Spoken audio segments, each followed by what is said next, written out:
Well, when you do that, then you are recognizing and acknowledging that you are in connection, that they're not separate from you. Yeah. And they may not be ready to affirm that or to acknowledge that, but from my perception, it plants a seed within them that they can either quote unquote water or deny. Yes, they can. And it's up to them. They have their will, and you let them have that will. Because if you don't, you cease to be in the God space. You, you're not there.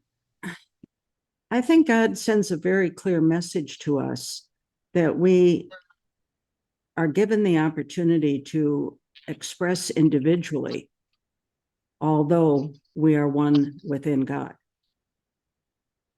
In the material world experience, we have different talents, skills, concerns, blessings, experiences. And I think all of that develops kind of with God's permission so that we can take the steps forward that we are comfortable in taking at the time. Does that make sense to you? Yes, it does. And the thing about it is you can tell as you're doing it when you're starting to get there, because you start to have his attributes, Jesus's attributes with you. The masters, all these other people, Buddha, they all have this thing about them. We'll call it a thing for a second here, when it's really what it is the love that emanates from them.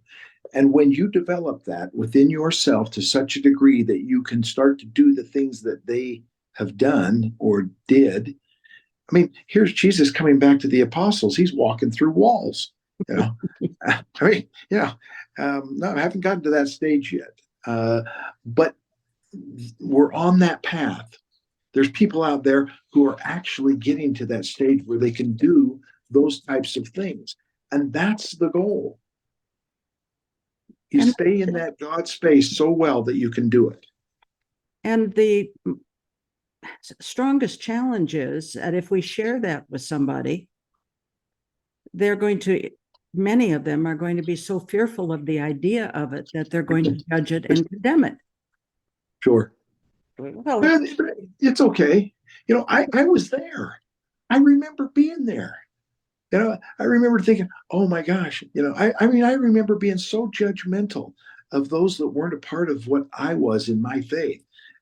It was unbelievable that I was that judgmental, but I was.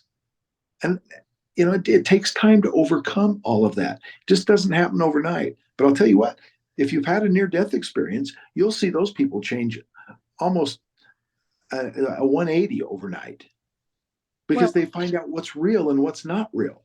And all they want's the real now. But so they change. From what I understand, that's all you want is the real. You're correct. That's correct. Okay.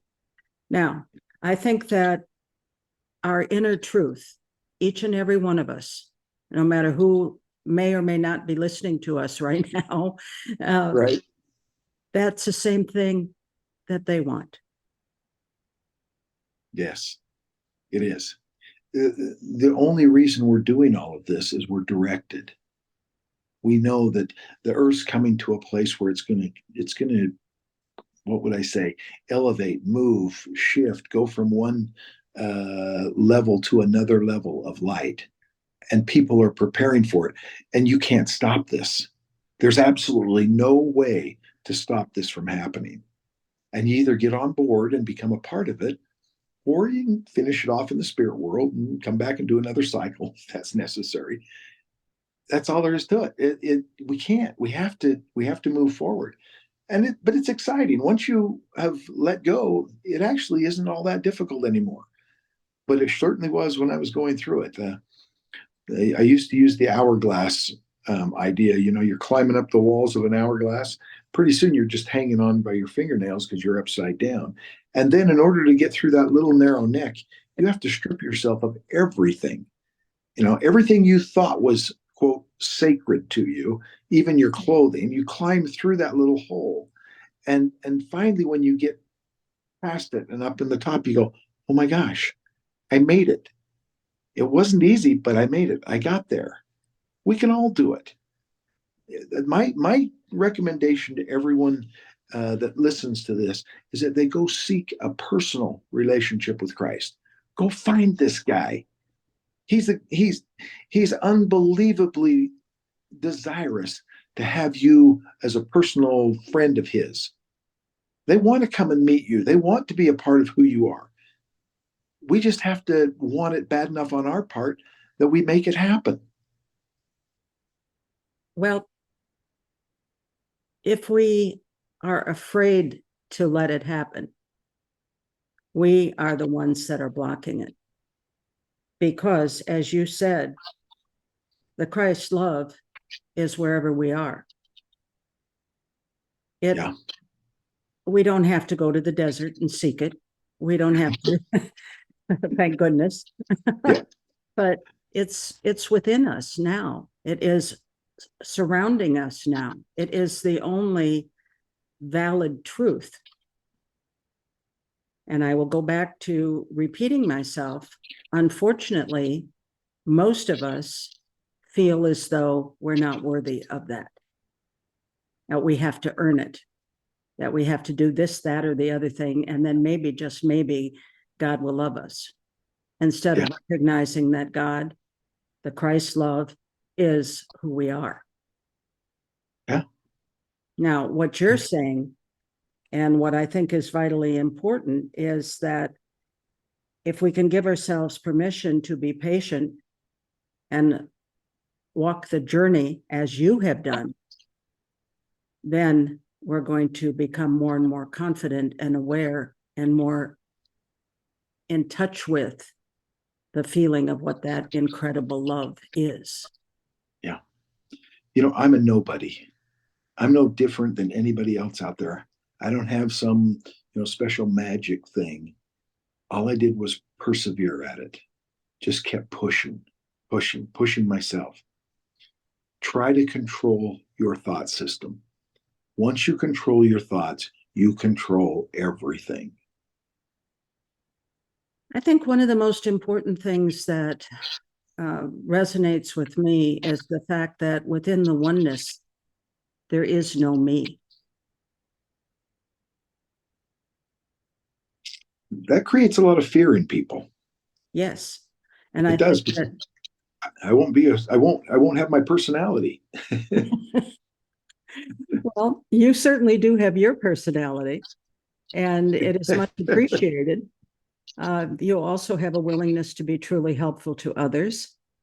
And as you are doing in this moment, share your journey.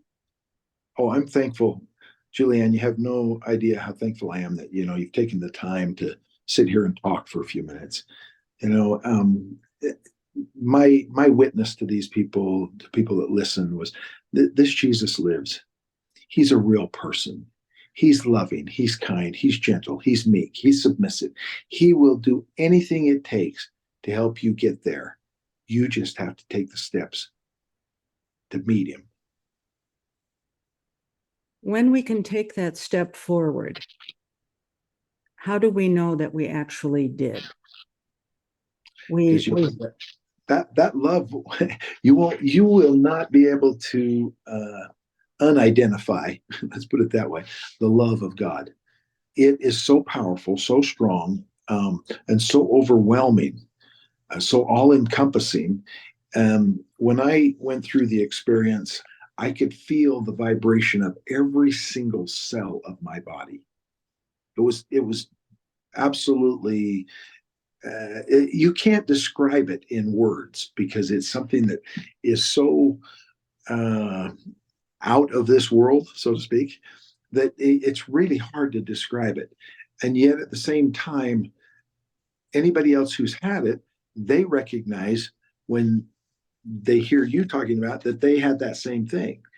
And so I just plead with people, go out there and make this happen in your life, because it will change you forever. You will never be the same. You will always look at everything different, because you'll see that this is all in divine order. It's happening just how it's supposed to. My experience has been that most people are, quote unquote, afraid to take that first step because people are going to question it, people are going to judge it, people are going to walk away. Yeah, if they will just, it does take time to get yourself to that place where you, and sometimes, if you go to God, and I've done this one, give me 3 years of experiences in 3 weeks, God. Father, help me. Give me 3 years of experiences in 3 weeks, and then hold on to your seat, because you're going to get the highs and you're going to get the lows all pushed into a short time frame. And it's scary, I mean, literally, going down that but the growth that you have going through it, the number of things that take place, the spiritual experiences, you'll have all the spiritual experiences you would have in 3 years condensed into 3 weeks. They'll do it for you. They'll push you there. Be sincere with it and ask for it, and you'll get it. And that's how you can make this happen right away. You don't have to wait. This isn't something that you have to wait down the road for. You can have it happen immediately. Just go ask. It's called having an open heart mind. Yes. It's having the willingness of opening the eyes of our heart. Yogananda's song that had such a powerful impact on me. When we can truly open our eyes to the love that is, we're going to see it within ourselves. When we see it within ourselves, then we're truly helpful to others. And that's what you are doing.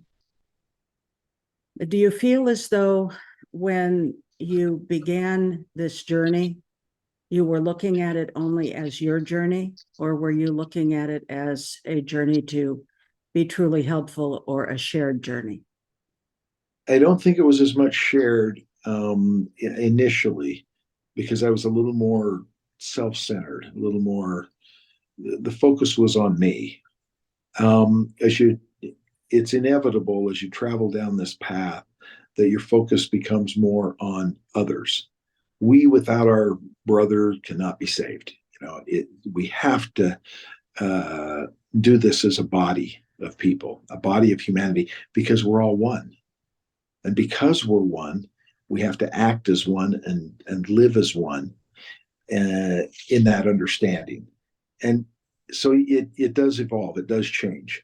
Your outlook towards that, at least for me, it changed quite a bit. But it's much more, I don't even care about my own stuff anymore. I mean, it's like money and those kind of things, they just don't mean what they did before. Money is only a tool to do God's will. And so I just leave it at that. Well, it's an important message that you're sharing about that, because from my perception, so much of the world we live on is based on greed. And, and we're programmed, we've got to do this, we have to have this, we must have this, we can't have this isn't good enough, all of that stuff. But what you're saying is the money is only about our willingness to be truly helpful.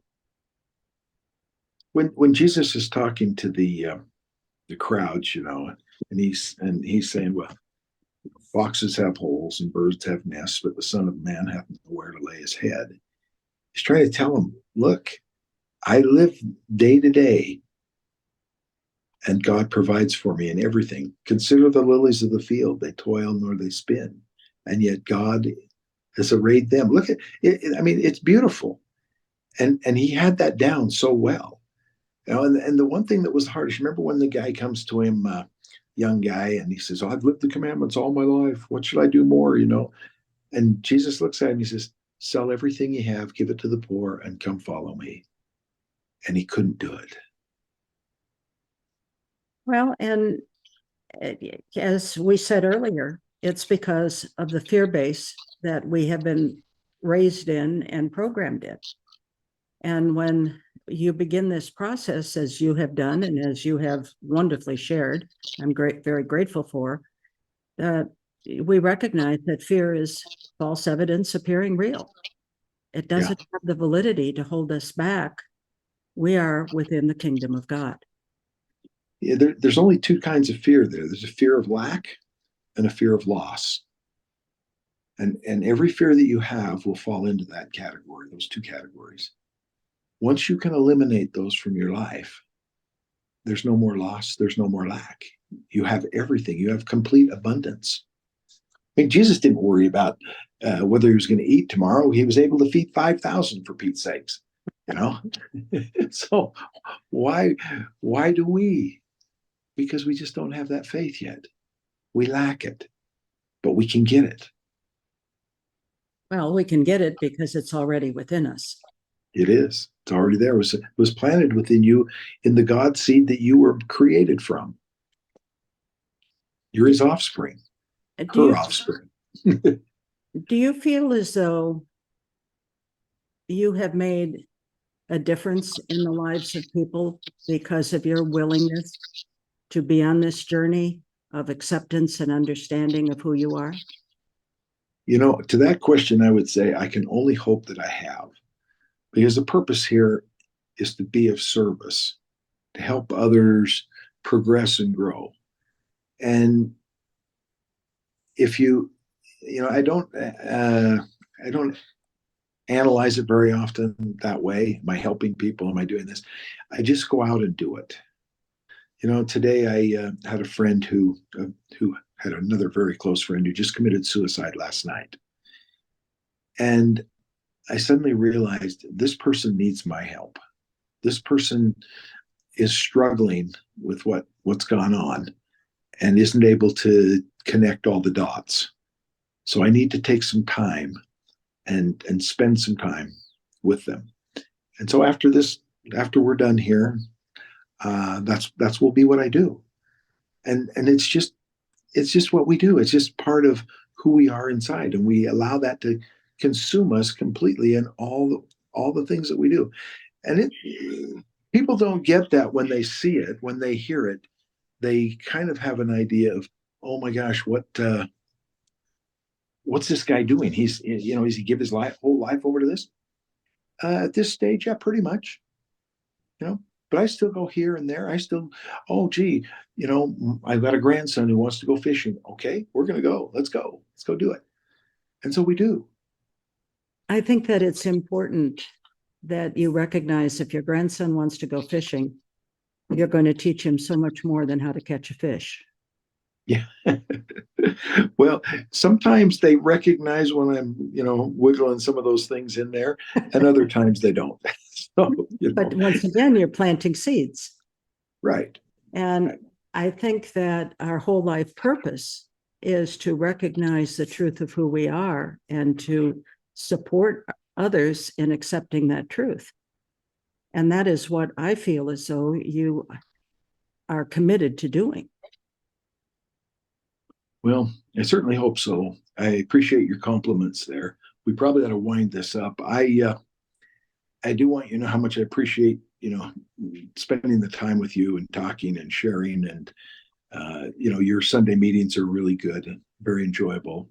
You put a lot of work into them. I know how much work it takes because I've done that sort of thing. I had a radio broadcast for several months, and it's tough to get everything put together. And so I know what you go through, and I appreciate it. I just want you to know how much, and I think your listeners appreciate it as well. So it doesn't go unnoticed. I thank you for sharing that. And I also thank you for this time that we have shared together. I want to thank you for your willingness to acknowledge had peace with God. And even in my speaking those words, I feel a vibration within myself. So thank you very much for doing what you're doing, sharing that with me, and recognizing that together we are one. Amen. Amen. Thank you, brother. Thank you.